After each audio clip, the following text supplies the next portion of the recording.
Assalamualaikum warahmatullahi wabarakatuh. Kami dari BK1E ingin mempresentasikan tentang manajemen dalam sistem penjualan. Selamat menyaksikan. Ada beberapa fungsi manajemen. Yang pertama adalah planning, kedua organizing, ketiga staffing, keempat directing, kelima landing, dan yang keenam adalah controlling. Tentu saja untuk berjualan kita harus mempunyai planning. Di sini bisa dilihat ada unsur-unsur dalam membuat planning. Kita menggunakan metode 5W1H. Yang pertama, what?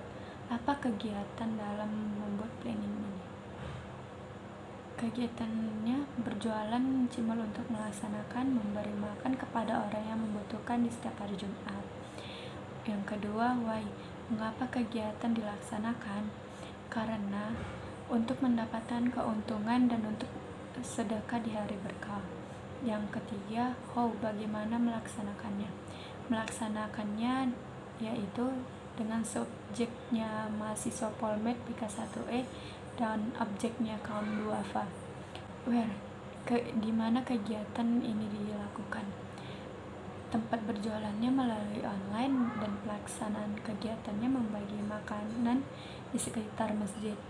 When? Kapan waktu berjualan? Waktu berjualannya setiap hari, sedangkan pelaksanaan kegiatan membagikan makanan di setiap hari Jumat. How? Bagaimana mengejarkannya dengan metode? Yaitu melakukan berjualan dengan mendapatkan hasil dan berjualan cimol yang varian original dan varian keju. Berjualan di kampus dan dipromosikan produk secara online di media sosial seperti Instagram dan Facebook. Lalu dengan hasil jualan cimol tersebut itu dipakai untuk memberi makan kepada yang membutuhkan seperti kaum duafa. Yang kedua, hasil jualan tersebut dalam satu hari menghasilkan laba bersih sebesar 248.000 per 40 pak. Jadi, dana dalam memberikan kaum duafa makanan tersebut sekitar 1 juta sehingga mendapatkan sekitar 75 bungkus makanan beserta minumnya. Di sini kita menggunakan metode SMART. Yang pertama specific, yang kedua measurable, yang ketiga attainable, yang keempat realistic, yang kelima timely. Yang pertama spesifik. Tujuannya untuk mendapatkan keuntungan dan membagi makanan kepada orang yang membutuhkan dengan bersedekah di setiap hari Jumat.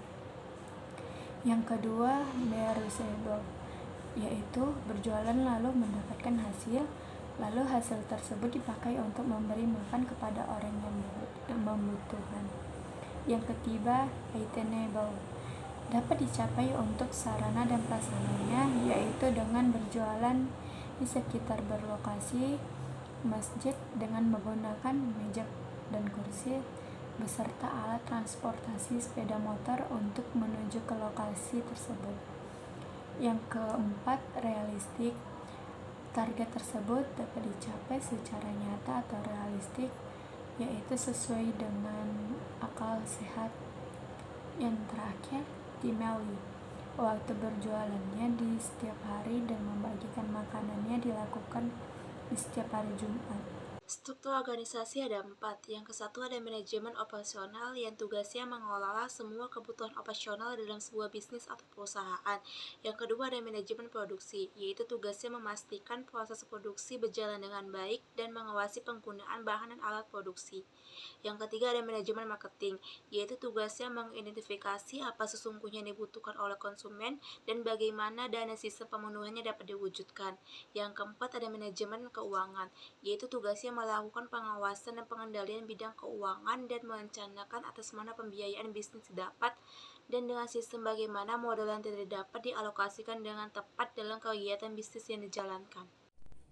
Selanjutnya ada struktur organisasi.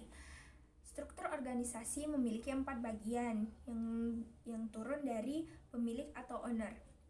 Yang pertama, manajer operasional. Manajer operasional ini memiliki 3 karyawan atau staf. Selanjutnya, manajer produksi. Manajer produksi memiliki 2 staf atau karyawan. Selanjutnya, manajer marketing. Manajer marketing memiliki 3 staf atau karyawan. Selanjutnya, manajer keuangan. Manajer keuangan memiliki 2 staf atau karyawan.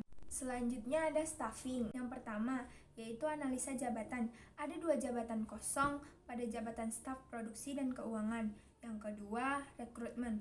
Melakukan rekrutmen tenaga kerja dapat dilakukan melalui iklan, promosi media sosial, atau mungkin dari karyawan yang sudah sedang bekerja sebelumnya.